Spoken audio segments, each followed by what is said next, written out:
yashyize mu gaciro gakomeye yifatanya na RPF mu nzira irimo kugira ngo dufatanije dukomeze kubaka u Rwanda rwacu. Sasa tunashukuru afande wetu kwa kazi amefanya kwenye nchi yetu.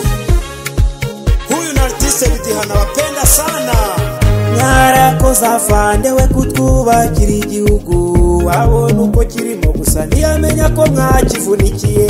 Mwarakoze afande we kutwubakira igihugu, wabona uko kirimo gusa ntiyamenya ko mwakivunikiye. Mwarakoze afande we kutwubakira igihugu, wabona uko kirimo gusa ntiyamenya ko mwakivunikiye.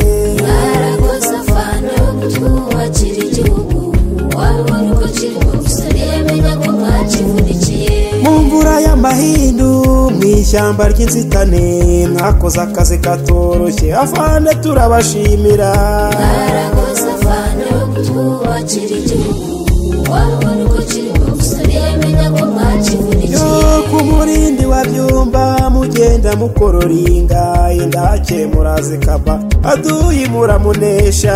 Mwarakoze afande we kutwubakira igihugu, wabona uko kirimo gusa ntiyamenya ko mwakivunikiye. Mashinigani ku rutugu Karachinikofe na Semugi ubundi murapanua aduyi muramunesha. Mwarakoze afande we kutwubakira igihugu, wabona uko kirimo gusa ntiyamenya ko mwakivunikiye.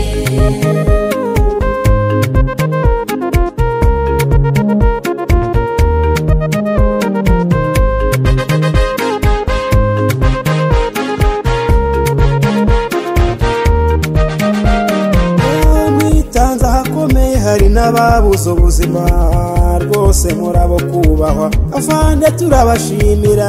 Mwarakoze afande we kutwubakira igihugu, wabona uko kirimo gusa ntiyamenya ko mwakivunikiye. Waduhaye amavuriro inganda n'amashanyarazi igihugu kiraryoshye afande turabashimira. Mwarakoze afande we kutwubakira igihugu, wabona uko kirimo gusa ntiyamenya ko mwakivunikiye. Iterambere rirambye n'umutekano mu gihugu ni wowe tubikesha afande turabashimira.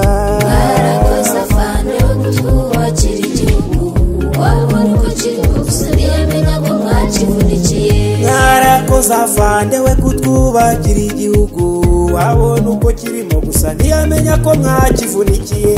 Mwarakoze afande we kutwubakira igihugu, wabona uko kirimo gusa ntiyamenya ko mwakivunikiye.